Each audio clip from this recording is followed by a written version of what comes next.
आई ग आई, तुला काय वाटतं?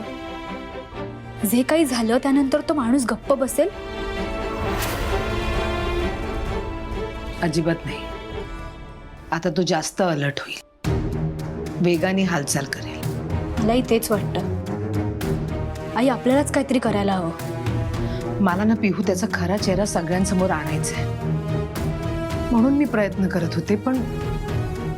पण आता त्यांनी वेगळीच अडचण समोर आणली आहे. अविंना तर असं वाटतंय की तो आणि त्याच्या घरचे सगळे खरं आणि बरोबर बोलतायत. अभि कधीच माझ्यावर का विश्वास ठेवत नाहीत हेच कळत नाही मला.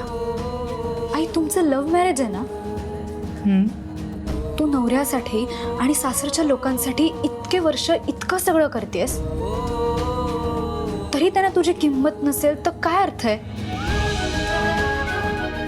तुला घरात मिळणारी ट्रीटमेंट बघितली ना की मला तर भीतीच वाटते.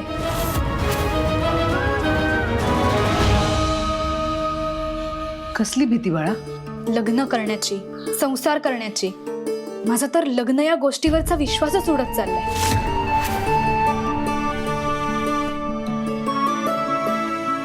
लग्न करण्याला काहीही अर्थ नसतो असंच मला वाटतं. पिहू इकडे.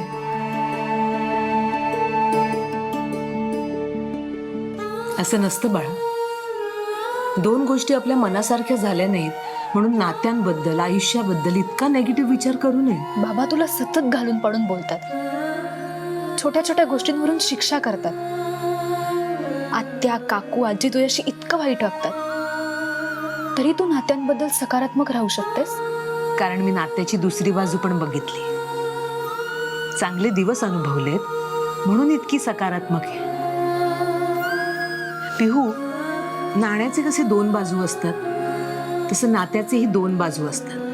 फरक एवढाच असतो की नात्याला एक चांगली बाजू असते, एक वाईट बाजू. आणि आता वाईट बाजू समोर आहे, इतकंच. आई, तुझ्या इतकी सहनशीलता असणं चांगलं आहे की वाईट?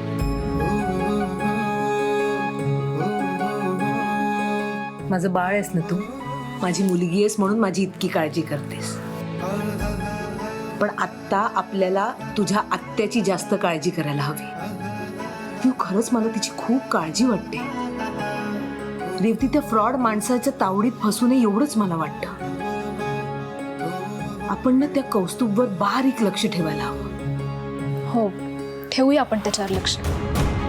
अभि मला घराबाहेर पडू देणार नाहीत पिहू. मला तुला हे विचारायला कसं तरी वाटतंय, पण माझा नाईलाज आहे. तू कॉलेजला जाते, क्लासला जातेस, तू लक्ष ठेवशील का ग त्याच्यावर? हो चालेल, ठेवेन मी. हे बघ, तुझा अभ्यास सांभाळून त्याच्यावर पाळत ठेवावी लागेल ना. हो. थँक्यू पिहू. पिहू, दादा त्याच्या घरी जाऊन आले होते, मी त्यांच्याकडनं ऍड्रेस मिळवते. आई, आपण काकाची मदत घेतली तर? आपण त्याला आपल्या टीम मध्ये घेऊया. म्हणजे उद्या पुन्हा असं काही झालं आणि त्या माणसाने तुझ्यावर चुकीचे आरोप केले तर काका साक्षीदार म्हणून असेल. हो पिहू, दादा नक्कीच मदत करतील. नाही पण नको. पण सीमा वहिनी, तुझ्या काकूला जर अंदाज आला ना तर काही ना काहीतरी अडचण उभी केल्याशिवाय त्या गप्प राहणार नाही.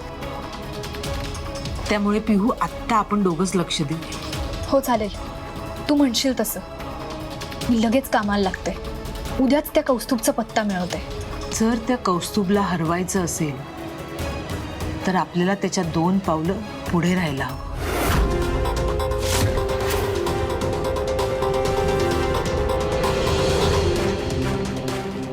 आणि तुला मालिश करायचं राहिलंच.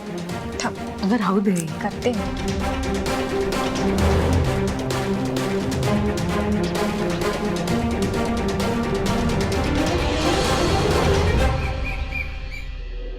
वा, अरे हो, काहीच प्रॉब्लेम नाही.